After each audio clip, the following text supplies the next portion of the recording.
Welcome to Sports Scope, the most influential sports talk show in the nation.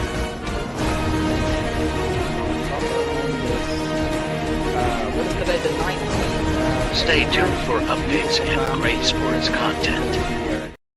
Hello, everybody. Welcome to this special recorded edition of an interview with Scott Morganroth there of the South Florida Tribune there. Make sure and get all that squared away. Going to talk about his book. Going to get some insight on the Miami Dolphins. Throw in a little bit of Detroit Lions talk there. Also going to get a little bit of background on Scott. Bring him on the program right now. Hey, Scott, how you doing? I'm doing fine. Thank you very much for having me, Robert. Appreciate you. Yeah, and I've ordered your book. I've ordered it from Amazon. And I noticed it. Is it still available on Barnes & Noble? Yes, it is. Actually, okay. It's available on both. And our goal is with Amazon, of course.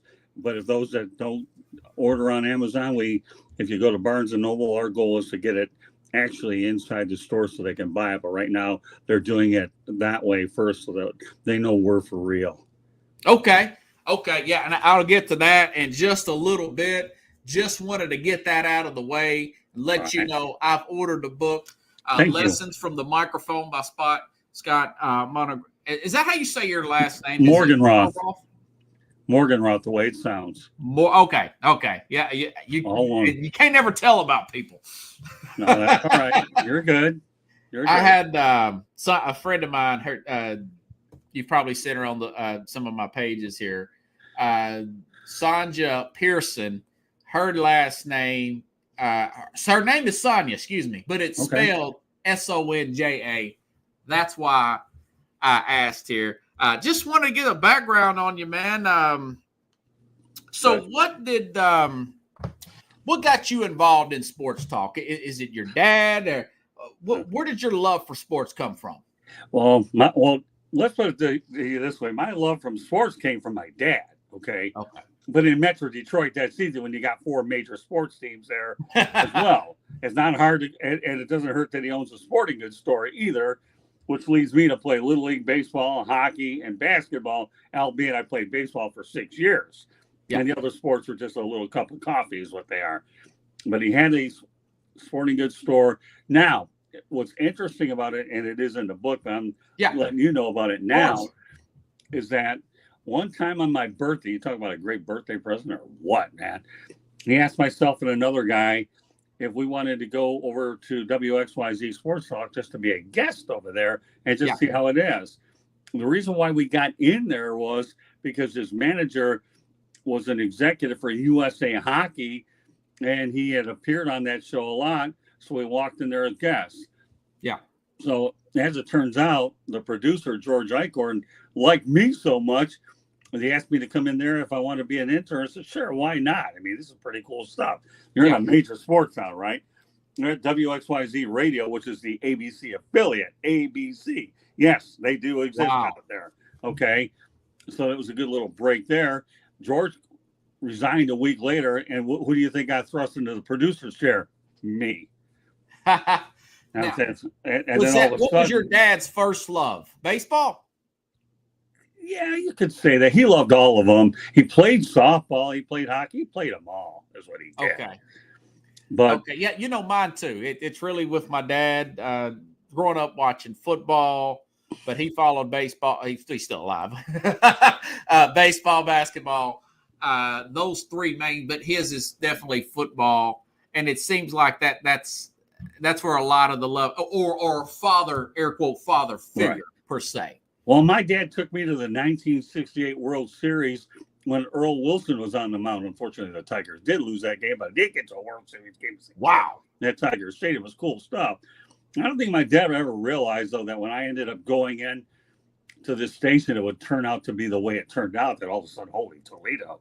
This guy would subsequently become a writer. He's behind the scenes. I always think that you should start behind the scenes first, become a writer, and then get on the air. I think there's a chronological order for how you do things. You learn how to write, you become better communicators on the air, and it all goes from that way. You know what I mean? Uh-huh. And this was unbelievable. I had a lot of great throws.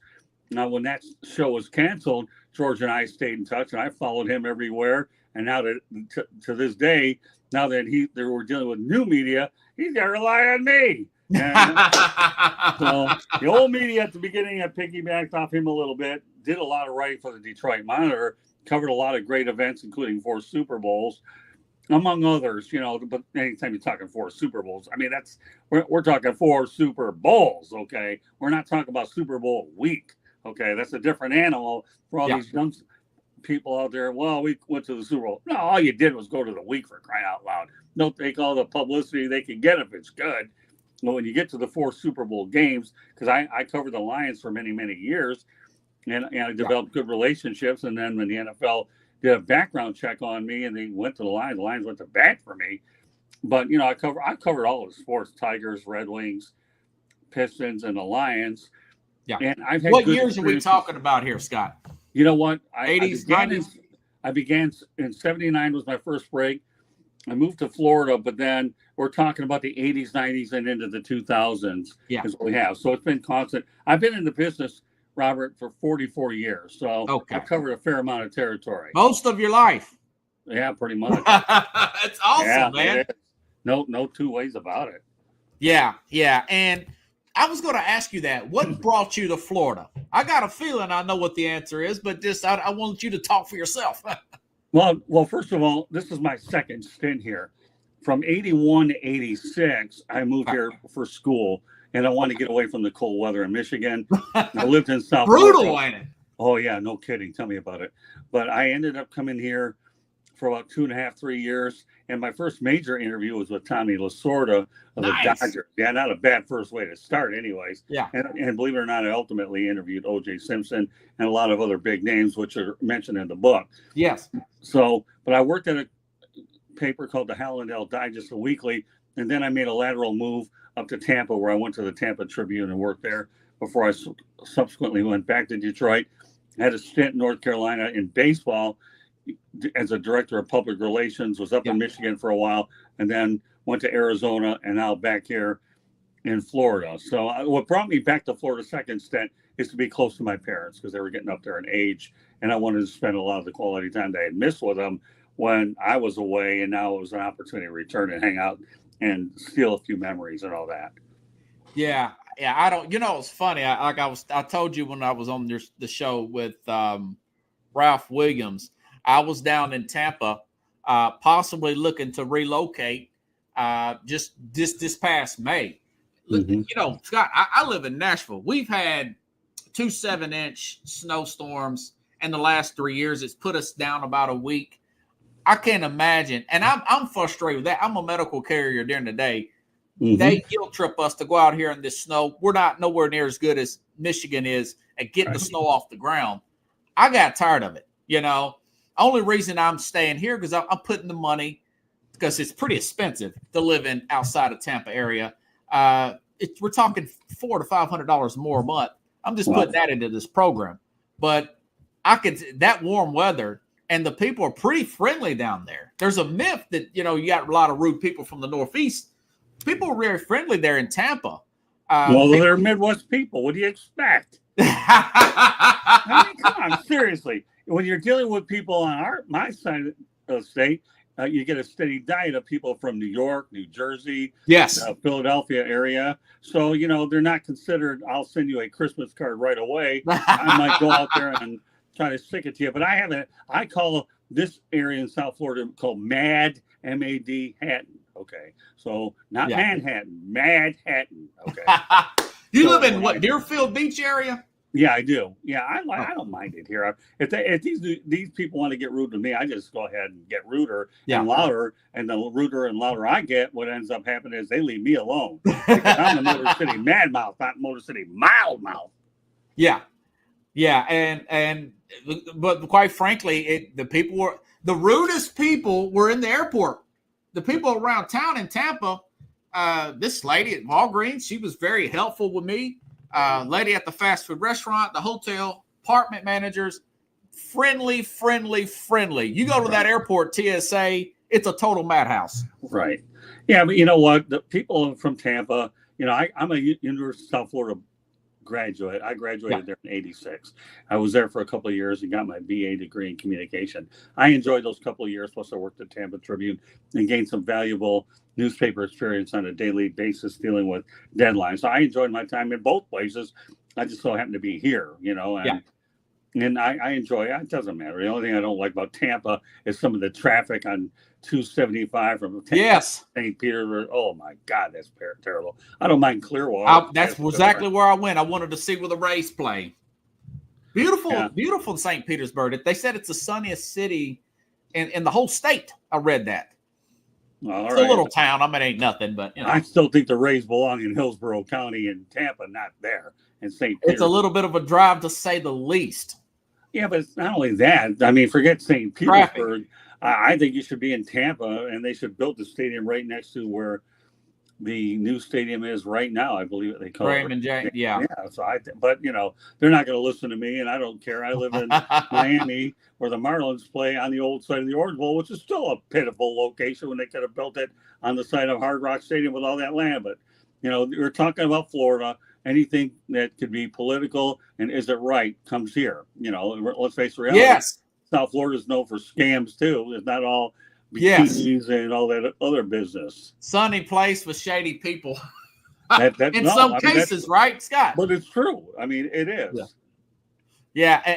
So what made you want to start your own publication there? I've been dying to ask you that, your story behind that. Well, that's an excellent question, Rob. And here's the thing. I saw that newspapers were going downhill really quickly. Yeah. And I ought to know. I've been in the industry practically my whole life. And I thought, you know what? If I can go out there and do something digital, then you don't have to worry about cutting stories shorter to try to do a piecemeal just to make it look somewhat respectable and take away from what the writer put into it. Yeah. So I decided, let's go digital here. And for some reason or another, a friend of mine gave me the idea just to do press releases, and I'm calling up GoDaddy, coming up with some names. And then all of a sudden, the South Florida Tribune came to mind. I asked them if they had it. But why did I come up with the South Florida Tribune? Yes. Why? Well, here's the reason. One of my favorite newspaper stops was the Tampa Tribune. Okay. I really enjoyed what I got out of that place. The people were great. I learned how to write much better. Okay. And you know what? So why not have South Florida and then a favorite place to work and put them together? It was available, and I jumped on it. Now I'm thinking, what are we going to do with this thing? Okay, I don't know what I'm going to do with this thing. So as time went on, I went out there and gathered media distribution partners to try to get some content. And my wife, Candy, did a remarkable job working some of the other control stuff and things like that. But as we got deeper into this thing, you have to go with the time. So I decided, let's add broadcasting to this thing. So we started going audio, and then we went visual, and now we have YouTube. And that's why I tell people, if you want to find all of our broadcasts, subscribe to the South Florida Tribune YouTube channel. We have a lot of stuff on there. You're going to find out when we bring you on our show.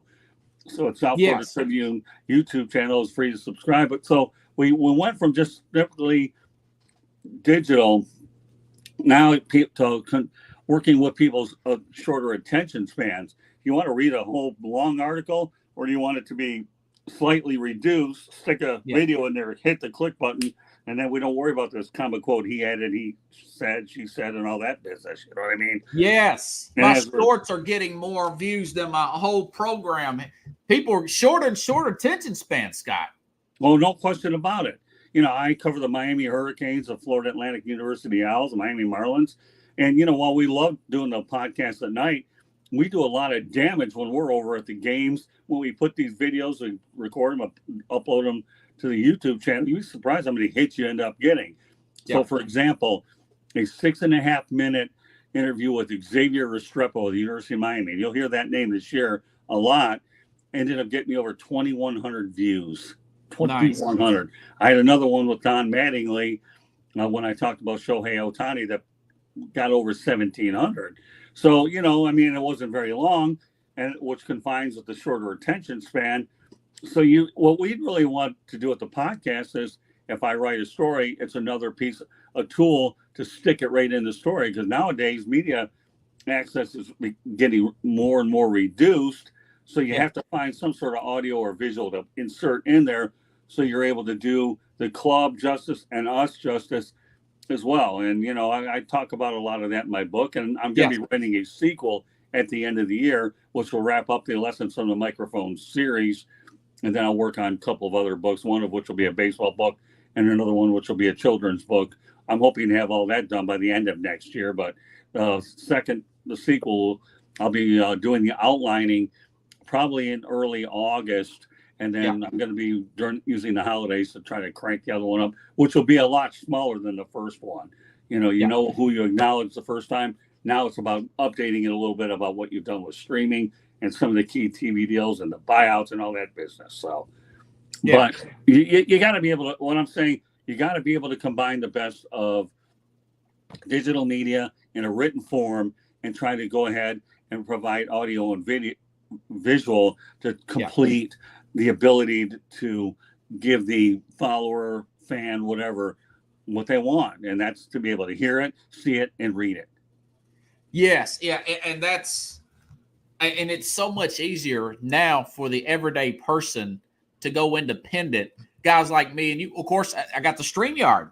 Who would have thought 10 years ago, Scott, we would be able to set up something like this, or had to go to a studio, rent that, do all that nonsense. And just also, let me ask you this. Did you just simply have an issue working for somebody else where they're telling you what to cover and how to cover it? Did possibly played a part in you wanting to be independent and start the South Florida Tribune? No, I never had that problem. People I always work with were great. That's awesome. Oh, yeah, they were. In fact, the ones that I work with say, hey, you know what? You've been in the business for a while. Do what you got to do.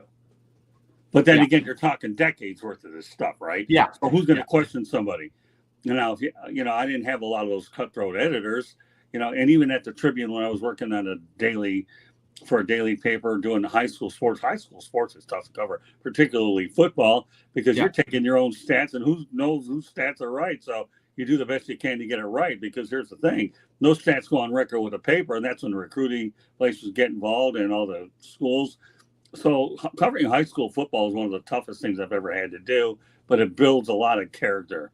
It really does. I got to tell you one of my favorite stories, but challenges that I had to I bet you've run across some great athletes down there. Well, I have, but then again, down in South Florida, what would you expect? They're everywhere, on every corner. Yeah, but the one story that I really enjoyed writing was with the Tampa Tribune. Boy, it was a tough one, though, because I'll never forget the time I'm covering the Florida State League All-Star game in Osceola, Kissimmee, Florida, the former home of the Houston Astros. Okay. But back then, the phone line situation out in a remote area, at that time, that was very remote. I get in that situation, and I couldn't send either of my two stories by using computer with a suction cup. Like, great. I tried this thing 5 stinking times. Yeah. And again, that all shows in the book. And I'm telling my editor, what am I going to do? I can't do anything with the phone line. But I kept my composure even then. So here, Rick, what I suggest we do is this. Okay. We've already tried as hard as we can 5 times, trying to see if you can get an extension in the deadline. And we might just have to dictate both of them. He said, I can do that. So he goes back to the desk. Hey, listen, we're having a bit of a technical problem out where he's at. Can you give me another 20 to 30 minutes? And this was on a Saturday night going into Sunday, because that's a Sunday paper that we're dealing with. Oh, wow. So Rick said, yeah, I got us time. I dictated. Making me nervous just hearing this. Don't worry.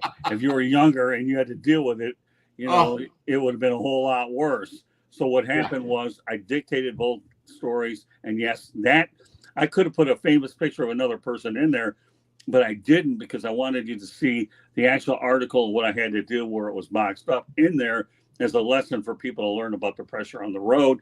And it turned out real well. And the guy, my editor, said, I'm proud of you. You didn't collapse under pressure. We managed to find a way to get it done. It was one of those called situations where we won ugly. And believe me, in that situation, we did win ugly. You made the throws when you need to make them, like an NFL analogy. Well, that's a good analogy. I like that. We did. Yeah. No, but that's the truth, Rob. That's what we more or less did in that situation. And that's the way I look at it is, hey, you know what?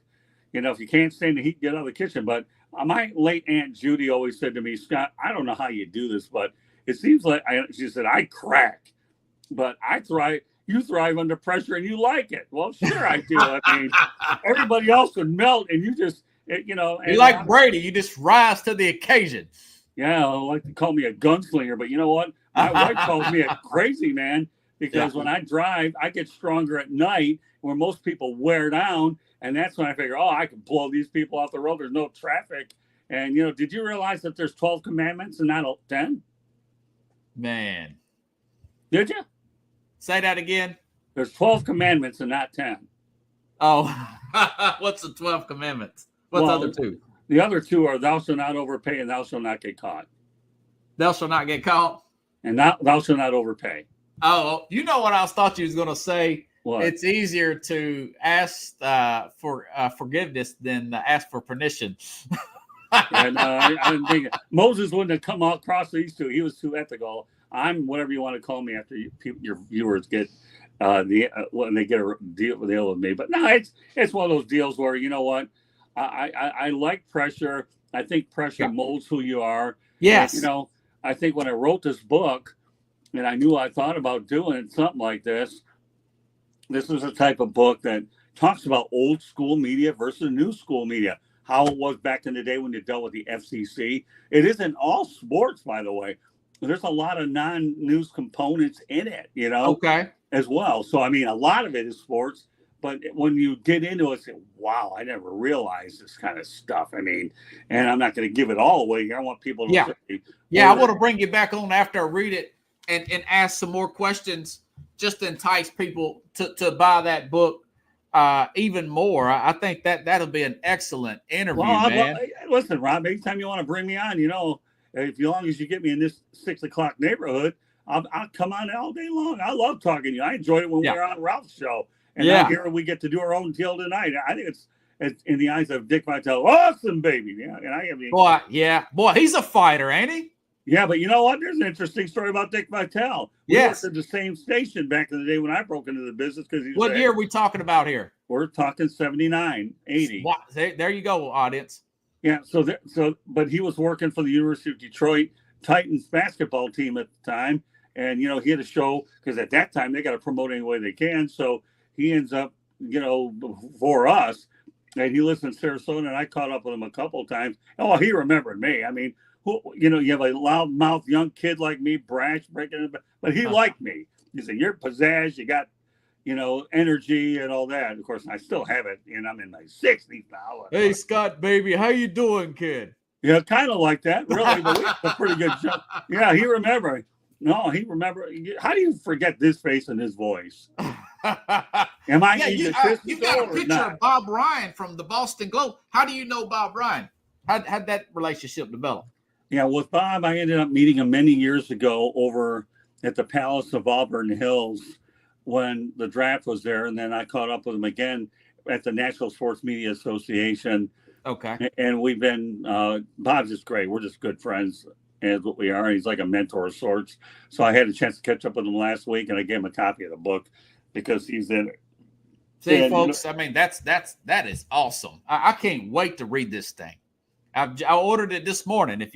I don't know if you get any notifications if somebody's ordered the book on Amazon. If you got one early this morning about 4:00 your time, that was me. Oh, beautiful. Well, my wife handles that. All I do is get out there, and she handles the business side. It's up to me to just get on these shows here and have a blast with this whole stuff. And I'm going to get it out there. It's good to have a good helper starting a business. And I'm single, and I have to do everything. I understand, Scott. Kudos to you. And my friend John McGrath, his wife Linda, helps out with National Streaming Sports. You see them on social media here. They've got a podcasting network. It takes a team to build a business, man. It's too hard to do it on your own. Well, the one thing about my wife is she has a day job just like you. She works over at a bank, but she helps me out at night, and she enjoys it too because she gets to take pictures at a lot of sporting events. And, you know, we're not couch potatoes or anything, but the first thing she'll ask me is, hey, by the way, the Marlins are playing the Mets in a couple of weeks. And I'm thinking, oh, you should tell her. And I have no problem with it because she doesn't. But she does a great job, though, Rob. That's the thing. It's not like you have a wife there with a camera phone. This woman here does a dynamite job on the field. And when we're at the game, I give her direction, and she knows, hey, he's in charge. I'm here right with him. I'll do whatever he needs me to do. But the thing that's important that when you put a book like this together, you're not going to make money, especially your first year. You're probably going to lose a lot of money. But then you learn, you get through the learning pains and growing pains. And then the second, third, fourth gets easier because I invested into a book coach this time, which cost me a little bit more money. Okay. But the next time I won't need her because I've already done it. All I'll need is an editor. And my wife knows how to upload everything to everywhere we need to go. So it'll be a lot easier. There'll certainly be editors. I mean, I'm not bulletproof in terms of not being able to make mistakes. Yeah. But the way I outline my books is I'll take a card like this. Let me show you what I'll do. Yeah, sure. It like this. Okay, something like this. And then what I'll end up doing is I'll go out there and do one chapter or two, depending on how many cards I need, and then outline, put regular, straightforward bullet points, boom. And then once I get there, I define what the chapter is, we move on to the next one with Google Docs. Now, and then I go from there. Now, bear in mind, the first one's 15 chapters. The next one, I figure, should be between 8 and 10. So it's about 206 pages. Now it's a matter of being able to go out there and try to fill in the blanks. I don't want to do a third one. I think, only because there's certain things in that first book I couldn't get in there because they didn't fit. Yeah. And didn't want to overwhelm the reader. Hey, switching gears to football, I wanted to ask you about, been stories come out about Tua. He's on a 5th-year option with the Miami Dolphins. You're at Arid, South Florida. I feel like it's kind of – I like Tua, but I understand the season he had, 69% completion percentage. But you got to look at his whole body of work, his injury history, right? His lack of athleticism and whatnot, his height issues. What are your thoughts about him getting signed? And what is your personal opinion of Tua if you're the general manager there of the Dolphins? Number one, you already hit the nail on the head. The guy's only had 1 year where he's healthy, and he played 17 games. You think I'm going to invest that much money into a guy that's only had 1 healthy year, where you better have a really good backup for this guy, because heaven forbid, you know what I mean? He gets hurt again. So no, I wouldn't pay him that. I think that Tua needs another year. If you have to franchise him, you do it. It's not about hurting feelings, Rob. It's about looking at, like you say, the body of work and the body getting banged up. So I wouldn't pay him that kind of money at all. Now, if he has another year like he did and they get in the playoffs again, then you might want to revisit a little bit in terms of the length of the deal. But I think if you were to give him a contract extension now, honestly, I think it's way too premature. I really do. I wouldn't do it. Yeah. And I think what's his name? The general manager. Is it Chris Greer? Chris Greer. Yeah. Chris Greer. I have kind of a theory on this. Okay. Kirk Cousins, Blake Bortles. Mm-hmm. I like Dak. He's another good guy. But those other two I just named, and then you look at a guy like Tua, do you think that these players that are somewhat average are going to get this big money simply because the general manager's scared to do a transition to quarterback? He might get fired. They're based out of fear, particularly Kirk Cousins, for saying. I mean, I thought that was like the ultimate insurance policy. Don't fire us. Let's pay Kirk Cousins to keep us just above average or playoff worthy, not Super Bowl worthy. What's your thoughts about that? There's more these signings at the NFL. Most of these guys are not worth it. They're just driven by pure fear because these owners don't have any patience, Scott. Well, I don't know if the word pure fear is the right way of putting it. Okay, this is just what I think. Number one, Bobby Bonilla had a great agent, but get me Kirk Cousins' agent. He's way better than Bonilla. Okay, he just had his day on July the 1st, right? Yeah, right, exactly. Look at this guy. You're good. So here's the deal. Okay, number one, Atlanta's quarterback situation was an absolute mess anyways to begin with. And they had to make a coaching change, and obviously they had no choice to do it. Yeah, Kirk Cousins, get me his agent all day long, because the amount of money he's gotten out of Washington on franchise tags in Minnesota, and then he got Atlanta I mean, this guy gotten good money. He's the best businessman on the planet. But in terms of owners trying to get proven quarterbacks, you get 2, 3, 4 productive years. If you get in the playoffs these days, you're okay, because nowadays, once you get in the playoffs, anything can happen if you get hot at the right time. Yeah. But the key is getting to the tournament.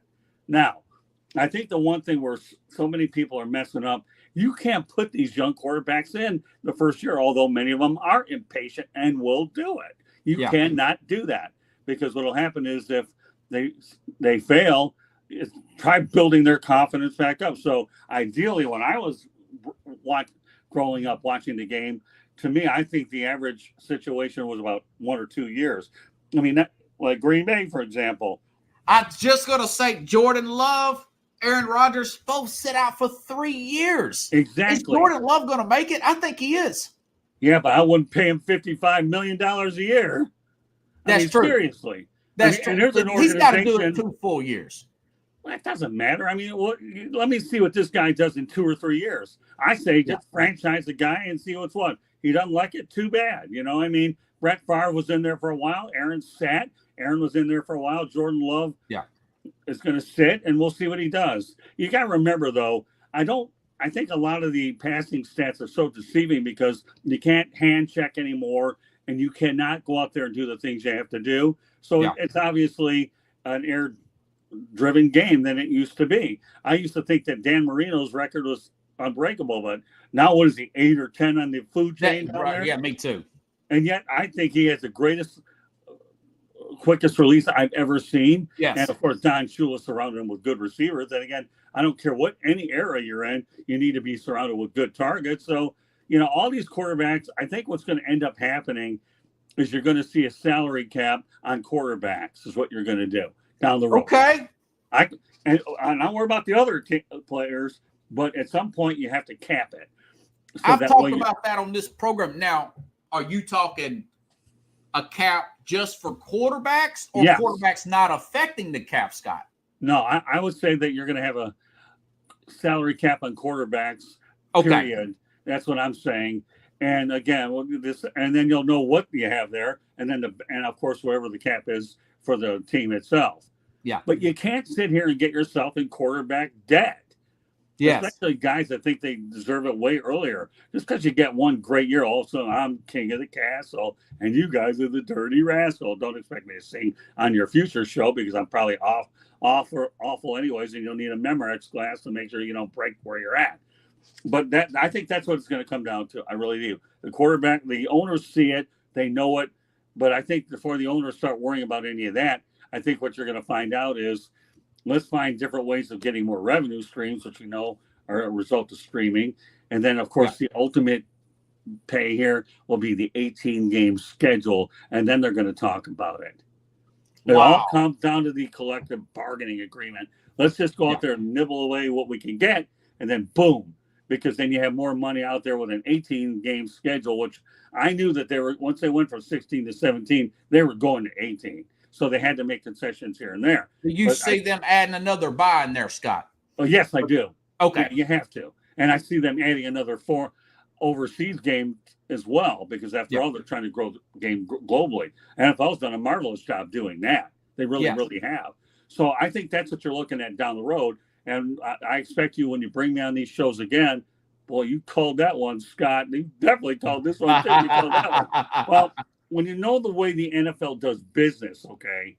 Yeah. To me, you know how it's done. I mean, I don't play fantasy football. Don't really care a lick about it. Oh, I love all that stuff. Yeah, but I'm a different generation. I like reality football where you take your tape recorder and your phone and stick it in their grill and get them to talk is what you do. I mean, I played it a few years when I was in a family league, and I ended up winning 2 titles in about 3 years doing it, but it never did anything when my sister-in-law hammered me when she had Antonio Brown and some of these, and I didn't have that receiver. How can you let somebody that stupid beat? Everybody's got a fantasy football story.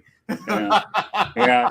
To me, I was so competitive, I couldn't play fantasy football. I never really cared for it anyways. I just did it because I was asked to do it. But I don't do it anymore. When I just think at some point Florida's going to get sports gambling legal. When is that going? That was one of the cons for me not moving to Florida. I can bet on FanDuel here, Scott. And well, it is legal now. It is legal. Okay. I could not sign on to FanDuel when I was in Florida, Scott. Yeah, I think I'm not sure where it's legal at. I'll try to find out where it is, but I think sports betting in Florida is legal now. I'm not sure whether it's Hard Rock here in town in Hollywood. But I'm talking about like on the apps on the phone, anywhere in the state. I don't know. I'll have to do a little bit of homework. Okay. On that, I think it is legal in Florida now. Okay. I had some problems. I couldn't get on there. So what? I've been reading a lot about the Dolphins. They're redoing their defense. They've got a new. What was that issue with Vic Fangio? Why did he just leave like that? I think he was sick and tired of it there, to be honest with you. It was it him and McDaniels. I've read that maybe the players they couldn't understand his.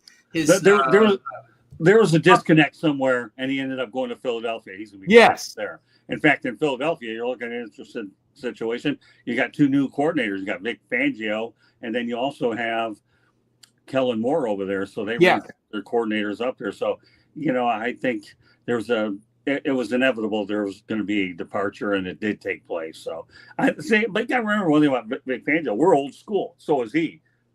Yeah. Mike McDaniel. Very physical. Was he hollering at the player? Because McDaniels is totally opposite of him. I don't know. I don't. You don't have any insight on that. Basis. All I do is I'm on their media distribution list, so I can read a lot of what's said over there.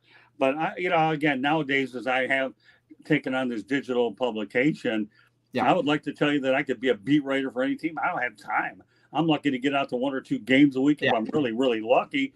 And I have to build something, so I don't have the luxury of being able to be a beat writer. But I can read a lot of the press releases and try to read into what they're telling me. I just think that Vic Fangio felt the fit was better in Philly. And, the reason why they brought Mike McDaniels in here was to get along with Tua. Yes. Brian Flores obviously didn't get along with him because he came from the Belichick coaching tree, and they were hard-nosed. They didn't care who. Okay, this is the way it is. Just no more or less when Barry Sanders retired. When Bobby Ross took over, he treated everybody the same, but Barry Sanders had it good when he had Wayne Fontes over there. Wayne Fontes let him do whatever he wants, and if you ever hit Barry Sanders and he has a red jersey, he's going to cut you the next day. That's what he was. I mean, Wayne Fontes was a father figure to Barry Sanders.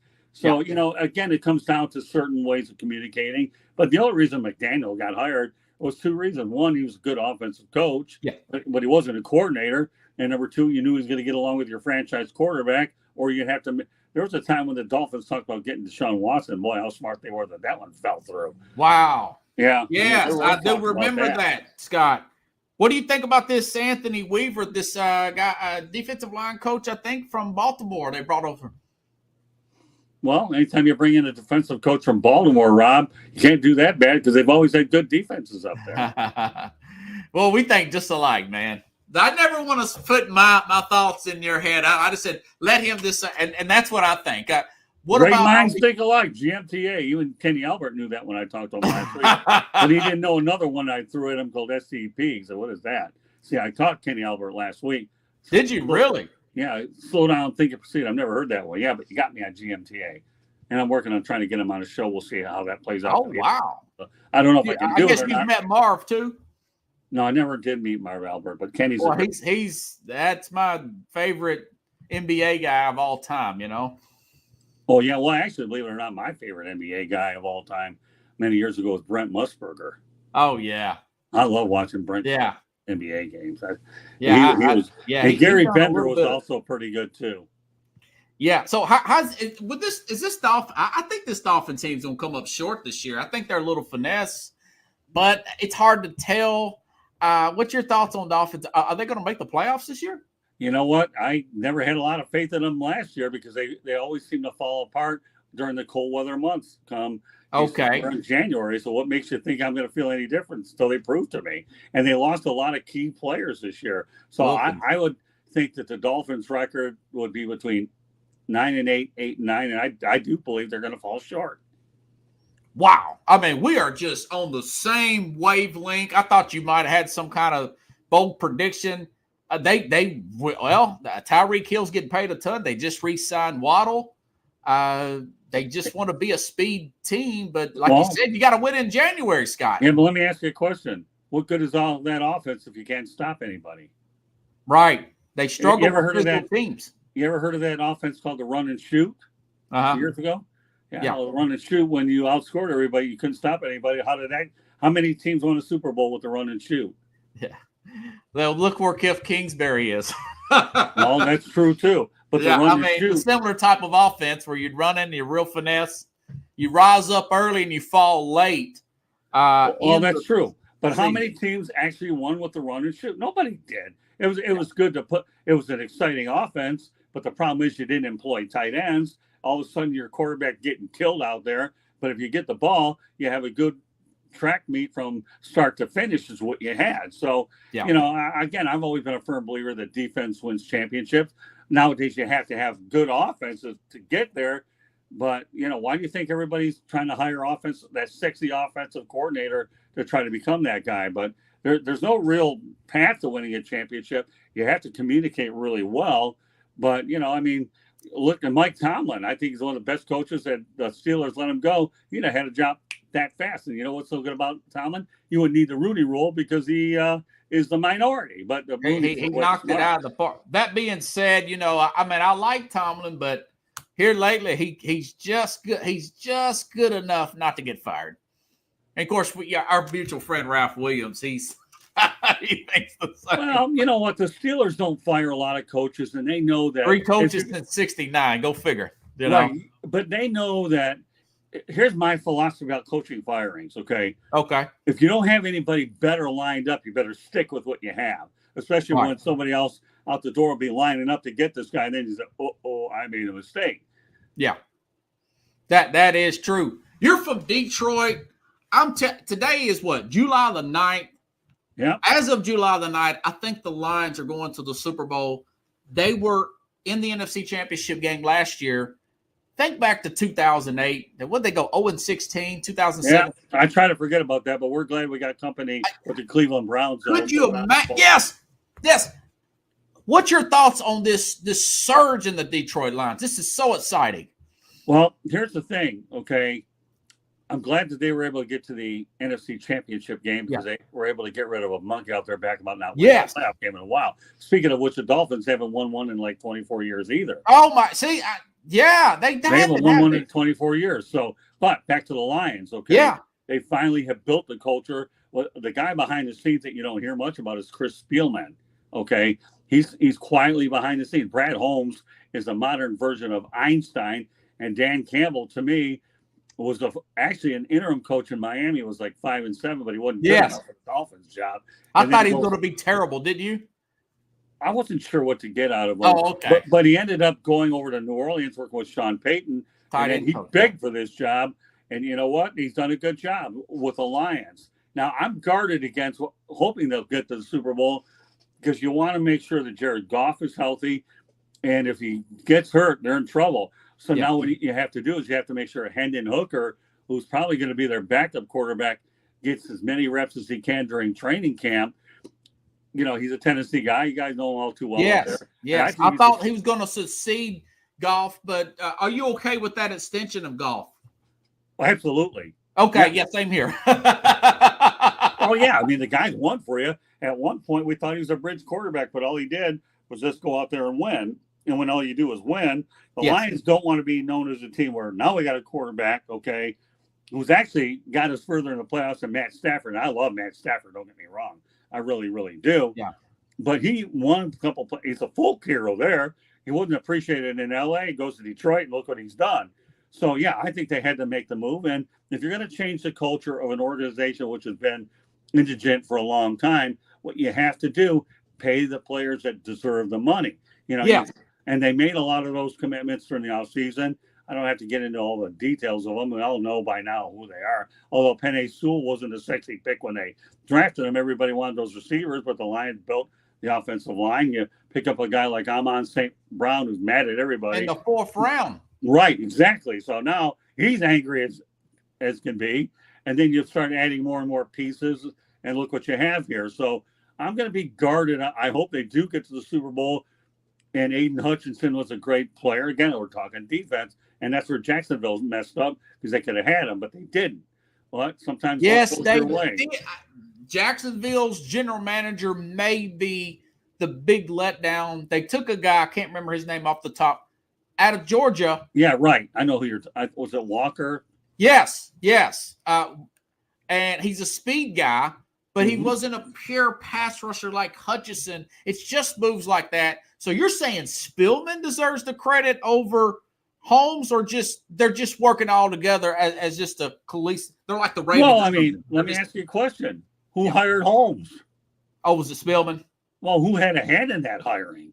Oh, I don't know. I thought it'd be ownership. Spillman did. Okay. His brother Rick Spillman was pretty good with the Vikings, so his name doesn't get brought up a lot. But somebody's in Sheila Ham's ear, right? I've been praising Holmes to the high heavens. I would too, because Brad Holmes is smart. Oh, I mean, man, is he actually, good. you know what? I've got something that I'm actually putting on Inside the Pigskin later. Sure. And it just so happens to be readily available now. When you look at the Matthew Stafford trade that they revisit this. Yes. Okay.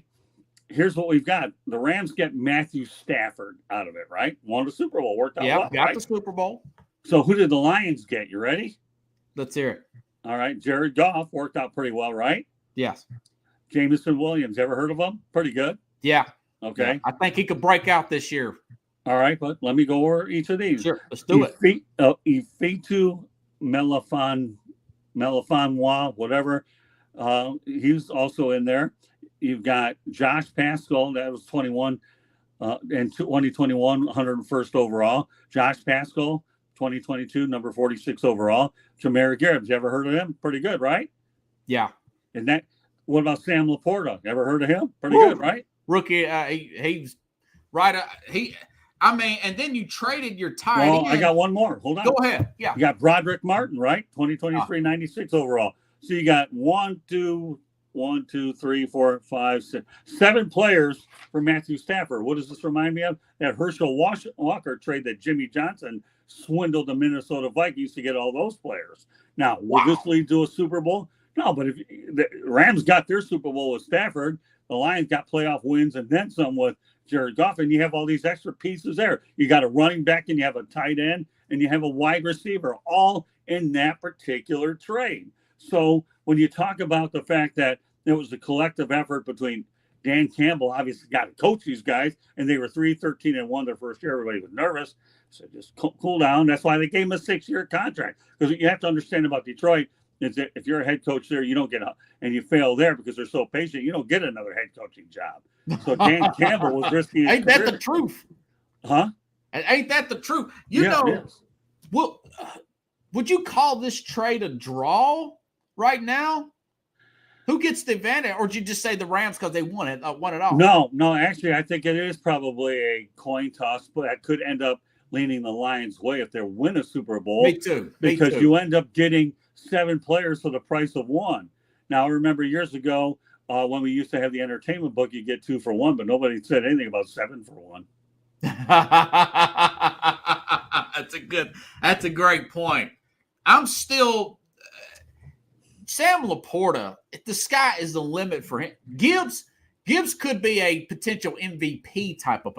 I think Gibbs could really, really break out this year if they use him right. Well, let me tell you this. Before they had Sam Laporta, they drafted T.J. Hawkinson is what they did, right? Yeah. And out of Iowa, they flipped him over for some draft capital. And, T.J.'s doing all right in Minnesota, but the Lions go back to tight end University, Iowa, and pick this guy up. So, people have to understand Iowa is tight end university, okay? George Kittle went to Iowa. Well, there you go. So you're just backing up my point even further, aren't you? So the reality of the situation is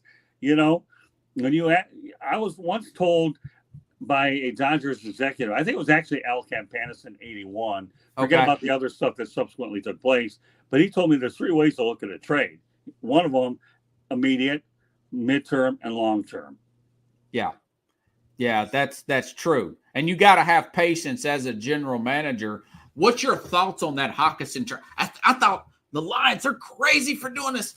It's unheard of to trade a player of that caliber in the division. What was your initial thought on that? That's exactly what my initial thought was. But obviously, I'm not questioning Brad Holmes. And after he made that move, that certainly reinforced that maybe it wasn't as bad as it looked. Because you got to remember one thing about Hawkinson, though. He does have an injury history, too. Yes. So if you're not available on the field, then it cushions the blow a little bit, Rob. It really, really does.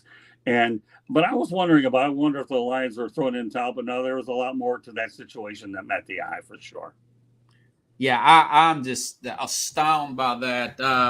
Well, man, I really appreciate you coming on the program. Kidding? It's been a blast. Yeah, it's fun talking sports with you.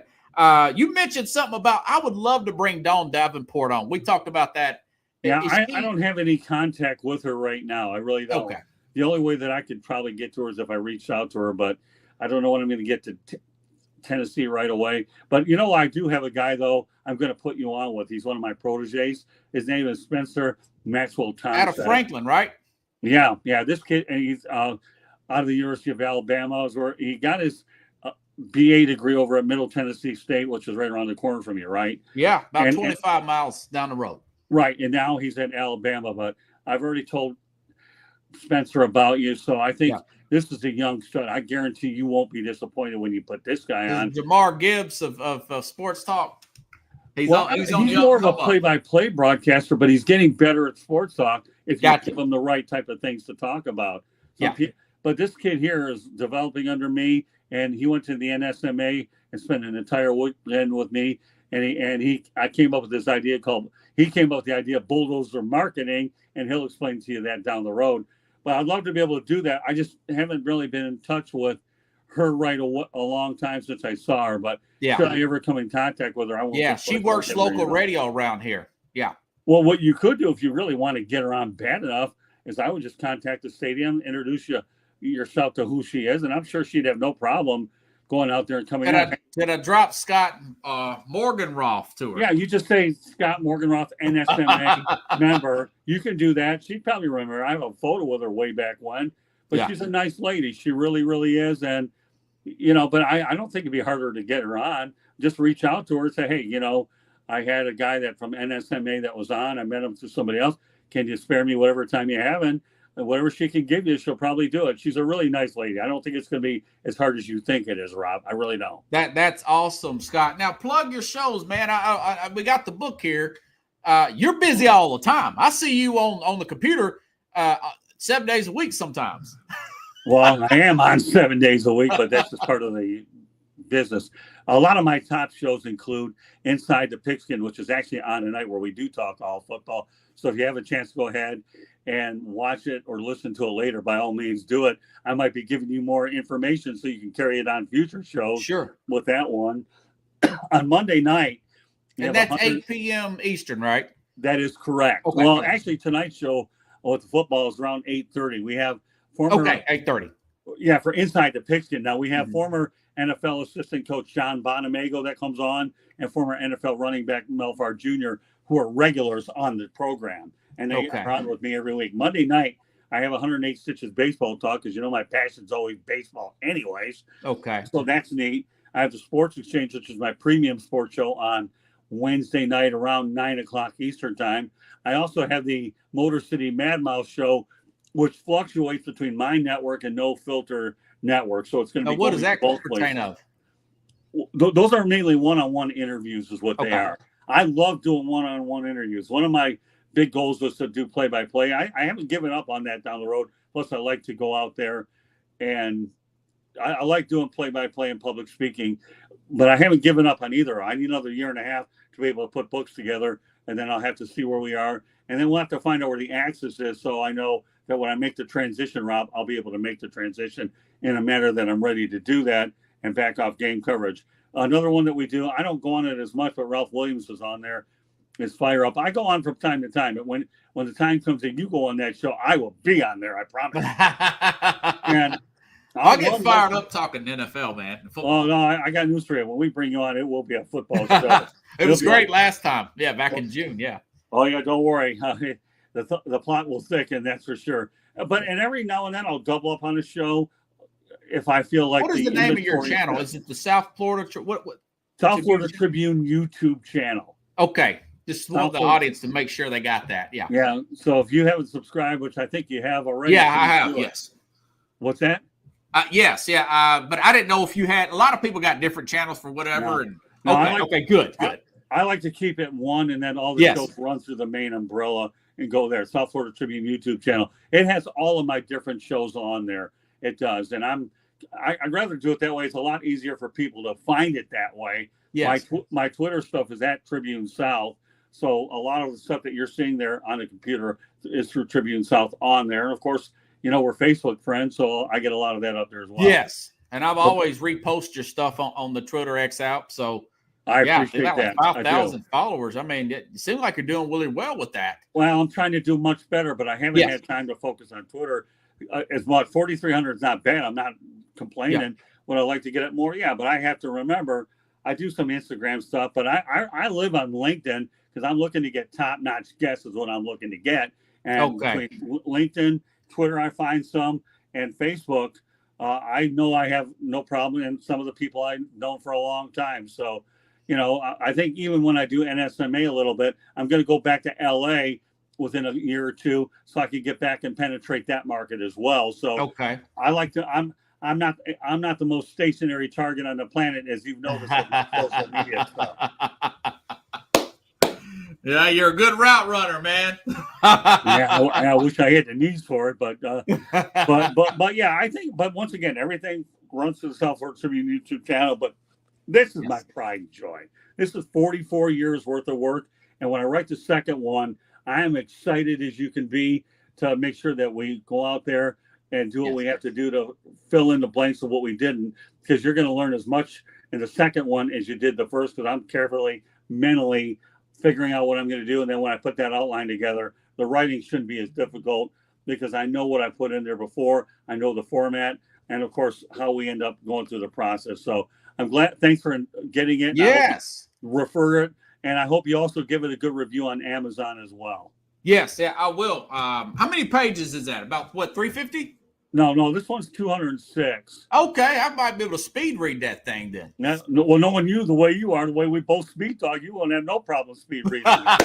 Which I think is a compliment, because anytime you got two guys that can talk fast, it means there's energy there. There's nothing wrong with energy. You see me talking with my hands, right? Anybody that's in the studio with me doesn't need 6 feet. They need 60 feet so they don't get whacked in the head and shoulder. All I talk with my hands, and then I get deeper. And I got to tell you one story, though. I have to get in here. I'm over at a restaurant in Coral Springs, and we just opened up. I went on with a friend of mine. We were doing a boxing show, and there was nobody in there. I told the guy, because I know these people. They're good friends of mine. I said, you got to turn the music down so I don't run the trademark. So I'm sitting on one end of the restaurant, and then my voice was booming so loud that from one end of the restaurant to the other to the kitchen and hit the ceiling. My friend was laughing so hard. God, Scott, I can't believe that your voice is booming. It was laughing. He said, I can't. This is unbelievable. I mean, you're booming from one end to the top and then all the way over. He said, that was fun to watch. But I've always said, you know what? To me, I love radio, and I don't mind doing TV. Of course, nowadays we're all on TV to some extent with all this video stuff. Yeah. But I love radio and podcasting. I like podcasting and broadcasting. And I think the one thing I want people to get out of the book is old school media versus new school media. Because once upon a time, this is how it was, and this is where it's going. And as I come up with more... I can't wait to read that. Yeah. Well, and I'll review it a lot and then bring you back on. That's going to be awesome. And you saying that reminded me, my Friday guest, Mad New Yorker, or he usually comes on towards the end of the week. We met at Austin Peay back in 2002, 20-something years ago, right? And at their university center. And we get to talking sports. It was like that, bouncing off the wall here and talking about last night's game, Monday Night Football, or the Tennessee Vols or whatever. Right. And or he's from New York, he was living in Clarksville. The Yankees or the Mets or whatever, and it would be just like that, man. You just get real excited and start doing that number. Plus, a lot of caffeine jacked up on that coffee kind of made it even more exciting. Well, I don't use the or coffee. Annoying. It depends on if you're not a sports fan. Well, my gasoline is, don't you? Mine is Diet Mountain Dew. My doctor's trying to. Oh man. And you know what? If you're in the North Carolina area, though I didn't have it on the last trip, you got to have Sundrop, man. Holy Toledo. You sound like a race car guy now. That makes me Oh, you know what? learn harder. Let me tell you something. I'm glad you talked about that because when I'm on the road, I'm the interstate intimidator. When I had Mike Massaro on, hope you don't get caught. No, I know when to speed, when not to speed. Definitely not in Georgia. I've been nailed there before. It wasn't a fun situation in my route to Talladega 500. So I got to just get Diet Coke if I can't get Diet Mountain Dew, but Diet Mountain Dew. And if I need to settle it down a little bit before I do anything, I'll go iced tea in that order. And if we had sun drop in South Florida, and Monster drinks, Holy Toledo. To me, an Indy car would be slow compared to what my mileage can be when I get all this stuff in my. It's called my gasoline. Everybody has to go put gasoline in their cars, right? Man, I'm just straight coffee black. In me. Yeah, that's what I do. And the one, and earlier in the day, if I don't have as many one-liners, you know what ends up happening? I have a whole lot more by the end of the day. I should have written a book on one-liners, but the problem is I lose them. That could be your third book if you get bored. Yeah, but the problem is I've had so many of them, I forgot them. Say, well, it's no good. But you know what? I'm happy with what I'm at with what I'm doing with the media stuff anyways. Yeah. Well, I got to wrap up, Scott. Hey, Rob, it's been a pleasure being on the show. And, and I look forward to doing it again. And I'll tell you what, if you're willing to send this show to me, I'll promote it on my platforms as well. How does that sound? Yeah, right? I'll post it. I'll post it live on my show or the replay, either Thursday or Friday. I can't really decipher. Either way, Thursday, Friday, I'll tag you with it and promote it. And also, I'm going to cut it and take some clips because you got some good one-liners in this interview. Well, send me what you got. The clips are great. I don't know how to do I them. love clips. And I'm learning. That's where I'm really behind the eight ball here. But anyway, they're very easy if you've got StreamYard, Scott. If it's in its full form, great. If it's in a minute, just email it to me is what you'll do. Oh, absolutely. I'll send you the whole thing, and then next week sometime I'll do clips. That sounds good to me. Hey, I'm learning this stuff. That's why I need a second book for this stuff. That's great, man. Hey, have a good night, and I'll be watching. And thanks again, buddy. Hey, Rob, thanks for having me. I loved it. Well, I'm looking forward to doing more podcasts with you. You're an ideal broadcast partner for me. You told me that we could be dangerous together. Hey, man, we're going to be dangerous, especially during the football season. Absolutely. Keep that in mind. We haven't even talked college yet. Well, don't worry. I got plenty of sources to get you when you start seeing those comments come out. You haven't seen nothing yet, buddy. Thanks a lot. Have a good one. Thank you, everybody. I will be back on. I will be back on here. This is being recorded on Tuesday, so I'll be back here at the top of the hour. This program will be obviously recorded or shot live. Thank you for watching. You see Scott's book at the cross of the screen here, and I hope you like this. Again, thanks for watching the Real Sports Scope.